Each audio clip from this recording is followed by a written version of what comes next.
பாடல் 1687. விடிவது அறியார் வெளிக்காண மாட்டார். இது முதல் அடி. இது பாடலுக்கு நேரடியாக பொருள் பார்க்கும்போது விடிவது அறியார் என்ன, இப்போ இந்திய இலங்கையில் காலை 6:30 ஆகிப்போச்சு. ஸோ விடிஞ்சு போச்சு இந்த இடத்துல. இப்போது விடிஞ்சிருச்சு, அப்போது வெளிச்சம் வந்துருச்சு அப்படின்னு பொருள். ஆனால் அது பொருள் அல்ல. விடிவது அறியார் அப்படின்னா விடிஞ்சிட்டு இருக்கிறது தெரிஞ்சிக்காதவங்க அப்படின்னு பொருள் அல்ல. விடிதல் என்று சொன்னாலே இப்போ இருளில் ஒரு வெளிச்சம் ஒன்று வருகிறது. அந்த வெளிச்சத்தின் வழியாக அங்கே இருக்கக்கூடிய பொருட்களை காணுதல் இந்த இடத்துல.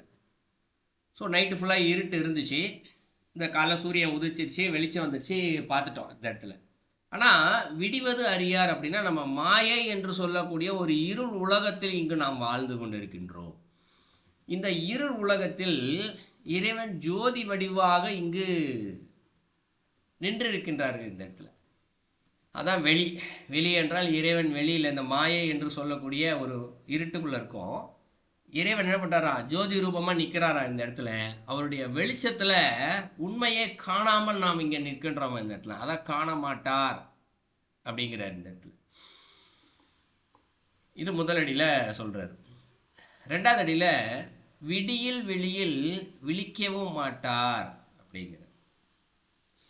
விடியில் வெளியில்னா அது விடியல்னா தான் அந்த இறைவனது வெளிச்சத்தில் வெளியில் இருக்கக்கூடிய பொருட்கள் இருக்கு இல்லையா, என்ன இருக்குது வெளியில், உண்மை ஞானம் இருக்குது, சத்தியம் இருக்குது, தர்மம் இருக்குது. இதனை விழிக்கவும் மாட்டார் அப்படிங்கிறார். அதை இவங்க பார்க்கவே மாட்டாங்களாம். இந்த பார்த்தல் என்று சொல்லப்படுவது, விழித்தல் என்று சொல்லப்படுவது இந்த கண்களால் பார்த்தல் என்றது அல்ல. இந்த இடத்துல உணர்தல் என்பது பொருள் இந்த இடத்துல.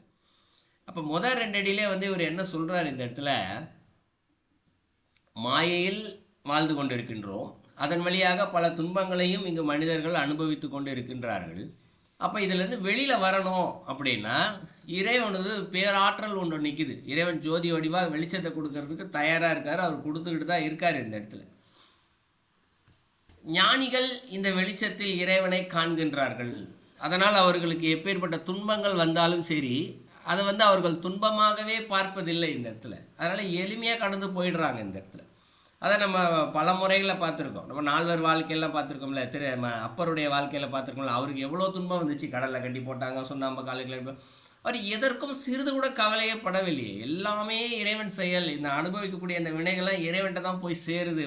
பாடலை படித்தோம் இல்லையா இன்னைக்கு. அந்த சிந்தனையில் அவர் இருந்து கொண்டே இருக்கின்றார். இதெல்லாம் மாயை என்று தெளிந்தபடியால் அவருடைய மனம் அமைதியான நிலையில் இருக்கின்றது. அப்போ அவர் உண்மை சத்தியம் அவருக்கு தெரிந்தபடியால் அந்த சத்தியம் என்ன பண்ணுது, அவரை அந்த துன்பத்திலிருந்து மிக அழகாக காப்பாற்றி அவரை கரை சேர்த்தது. எதனாலும் பாதிக்கப்படவில்லை இந்த இடத்துல. நமக்குத்தான் அது அதிசயமாக தெரிகின்றது இந்த இடத்துல. இப்போ கல்லை கட்டி கடலில் போட்டால் மிதந்துட்டு வராரு, ஒரு பெரிய சித்தர் ஞானி சித்து விளையாட்டு செய்கிறாரு, இப்படியெல்லாம் நம்ம பேசுவோம் இந்த இடத்துல. இறைவன் தான் அவரை கூப்பிட்டு வந்து விட்டார், இப்படிலாம் நினைப்போம். ஆனால் அவருடைய மன எண்ணங்கள் எப்படி இருக்கின்றது, கல்லை கட்டுபவனும் மனிதன் தான். நம்ம யாராவது கல்லை கட்டினா என்ன பண்ணுவோம், அடே போடே விடுறா, நீ இப்படி கெட்டவனாக இருக்கேன்னு சொல்லி ஏதோ ஒன்று திட்டுவோம், இல்லை அவனை அடிப்போம், ஏதோ ஒன்று செய்வோம். அவருடைய சிந்தனை எப்படி இருக்கும், கல்லை கட்டுறதும் இறைவன் தான், கல்லும் இறைவன் தான், அந்த கயிறும் இறைவன் தான், அவனை கட்டுகின்ற அந்த எண்ணமும் இறைவன் தான், இது எல்லாமே இறை செயல் என்று இறைவனிடத்திலேயே அவருடைய மனம் ஒடுங்கி இருக்கின்றபடியால் ஒன்று. இரண்டாவது, அந்த இறைவனது அருளால் நடப்பது எல்லாத்தையும் தான் இவர் பார்க்குறாரு இந்த இடத்துல. கற்றவன் இறைவன், கல் இறைவன், கயிறு இறைவன்றது எல்லாத்தையும் இறைவனோடது அந்த ஜோதி வெளிச்சத்தில் பார்க்கறதுனால உண்மை அவருக்கு தெரிகின்றது. உண்மை தெரிந்தபடியால் அந்த உண்மை மீதே அவருடைய மனம் செல்கின்றபடியால் அவரை இந்த உலகத்தில் யாராலும் எதுவும் செய்ய முடியவில்லை. ஆனால் என்ன சொல்கிறாரு அடுத்த ரெண்டாவது அடியில் இந்த இடத்துல, நம்ம யாருமே அப்படி பார்க்கறது இல்லை. எப்படி அப்பர் உண்மையான அந்த இறைவனுடைய அருளாற்றல் சத்தியத்தை பார்த்தாரோ அதுபோல் இங்கு யாரும் விழிக்க மாட்டாங்க, பார்க்க மாட்டாங்க அப்படின்னு சொல்கிறார். அப்படி விழிக்காதவர்கள் அனைவரும் இங்கு அபக்குவர்களாகவே இருக்கின்றார்கள். இதை முதல் ரெண்டு அடியில் சொல்லிட்டார். மூணாவது அடியில் என்ன சொல்கிறாரு, கடியது ஓர் உண்ணி மை காட்டுமின் காண்மின் அப்படிங்கிற. கடி அப்படின்னா கூர்மை அப்படின்னு பொருள் இந்த இடத்துல. ரொம்ப கூர்மையான. இன்றைக்கி நம்ம ரொம்ப கூர்மையாக பார்க்குறோமா அப்படின்னு கேட்டால் இல்லை. பொதுவாக அப்படி பார்த்துக்கிட்டு எதை பார்க்குறோமோ அதை நம்பிக்கிட்டு கடந்து போய்கிட்டே இருக்கும். நான் பார்த்துட்டேன்ப்பா, எனக்கு தெரியும்ப்பா, இது பேச்சு வழக்கம் நமக்கே சொல்லுவோம் இந்த இடத்துல. ஆனால் கடி அது ஓர் உண்ணி அப்படிங்கிறார். உண்ணி என்றால் இந்த இடத்துல மனதை ஒருநிலைப்படுத்தி வைத்திருத்தல். அது ஒரு தியானத்திற்குரிய பொருள் போல இந்த இடத்துல. மனதை இப்போ ஒருநிலைப்படுத்தி வேறு சிந்தனைகள் இல்லாத நிலையில் இருந்தால் அது உண்ணி. இந்த இடத்துல உன்னிச்சு கவனின்னு சொல்லுவோம் இல்லையா? உன்னிச்சு பார்ப்பா, உன்னிச்சு பாடத்தை கவனின்னு ஒரு மாணவர்கிட்ட சொல்லுவோம் இந்த இடத்துல. ஸோ மனதை ஒருநிலைப்படுத்தி வைத்தல் இந்த இடத்துல.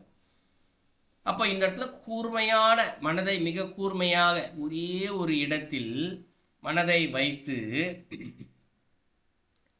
இறைவன் மீதே மனதை தியானித்து மை காட்டு மின் அப்படிங்கிற மை கட்டு மின் அப்படிங்கிற.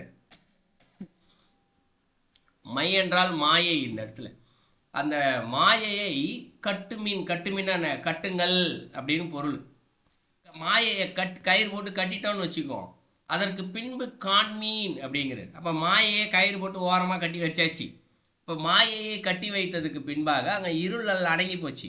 இப்போ நம்ம எதை பார்க்குறோம் இந்த இடத்துல? அப்போ இறைவனுடைய ஜோதி ரூபத்தில் இருக்கக்கூடிய அந்த வெளிச்சத்தில் நம்ம எல்லாத்தையும் பார்க்கலாம். இந்த இடத்துல பார்க்கும் பொழுது விடியாமைக்கு ஆக்கும் விளக்கு அது ஆமே அப்படிங்கிற. விடியாமைக்கு அப்படிங்கிறாரு. விடியாமைக்குன்னா என்ன? இந்த இடத்துல மாயையில் ஒருத்தர் இருக்காரு, அதன் வழியாக என்னவாகிறாரு? திருப்பி திருப்பி பிறப்பெடுத்து கொண்டே இருக்கின்றார் இந்த இடத்துல. ஆனால் விடியாமைக்கு எப்பொழுதுமே விடியாமையே இருக்குது அப்படின்னா இந்த இடத்துல இருட்டுக்குள்ளே இருக்காங்கன்னு பொருள் அல்ல. அவர் என்ன ஆகிறார்? இந்த இடத்துல மாயை இருக்கிறதுனால ஒருத்தர் பிறவி எடுக்கிறாரு. ஆனால் மாயை கடந்த நிலையில் அவர் பிறவி எடுக்காத நிலை என்று பொருள் இந்த இடத்துல. விடியாமைக்கு ஆக்கும் அப்படிங்கிறார். ஆக்கும்னா நான் அதுவே ஆக்கி கொடுக்கும். விடியாமைக்கு ஆக்கும்னா மீண்டும் அவர் இந்த இடத்துல பிறவி எடுக்காத ஒரு நிலைக்கு அதுவே இங்கு ஆக்கிவிடும். எது ஆக்கிவிடும்? அந்த மாயை இல்லாத நிலையில் வெளிச்சத்தில் பார்த்துட்டோன்னா விளக்கு அது ஆமே அப்படிங்கிற. விளக்கு என்று சொல்லப்படுவது ஜோதி இல்லையா? வெளிச்சத்தை கொடுக்கக்கூடியது, இருட்டை விளக்கி வெளிச்சத்தை கொடுக்கக்கூடியது. அந்த விளக்கு அது ஆமே அப்படிங்கிறார். ஸோ அதுவாகவே நிற்கும் அப்படின்னு சொல்லி முடிக்கிறார். இப்போ நாளடிக்கும் சேர்த்து பொருள் பார்த்தோம் என்றால் இந்த இடத்துல மாயை என்று இருக்கின்றது. அதில் அந்த மாயை நீங்க வேண்டுமென்றால் இறைவனது வெளிச்சம் ஒன்று இருக்குது. அந்த வெளிச்சத்தில் இங்கே மாயை வந்த உண்மை சத்தியத்தை யாரும் காண்பதில்லை. ஸோ ஆனால் யார் ஒருவர்கள் அந்த காணாத காரணத்தினால் இவர்கள் இங்கு அபக்கோர்களாகவே நிற்கின்றார்கள் இந்த இடத்துல. ஆனால் யார் ஒருவர் தன்னுடைய கூர்மையான மனதினால் தியானம் செய்து உன்னித்து கவனித்து இங்கு இருப்பது எல்லாமே மாயைதான் என்ற சிந்தனையில் இந்த மாயையை கயிறு போட்டு கட்டி வைத்து அங்கே கண்டோமே ஆனால் அங்கு இறைவனது அருளால் உண்மை சத்தியம் தர்மமானது தெரிய ஆரம்பிக்கும். யார் ஒருவர் இந்த உண்மை சத்தியம் தர்மத்தை பார்த்து விட்டார்களோ, உணர்ந்து விட்டார்களோ, அவர்களுக்கு பிறவி இல்லாத ஒரு நிலைக்கு அது அந்த ஜோதி எது அந்த தர்மத்தை பார்க்குறார் இல்லையா, அதுவே அவர்களை பிறவி இல்லாத நிலைக்கு அவர்களை கொண்டு சென்று விடும். ஸோ இதுதான் அந்த பாடலுடைய கருத்து.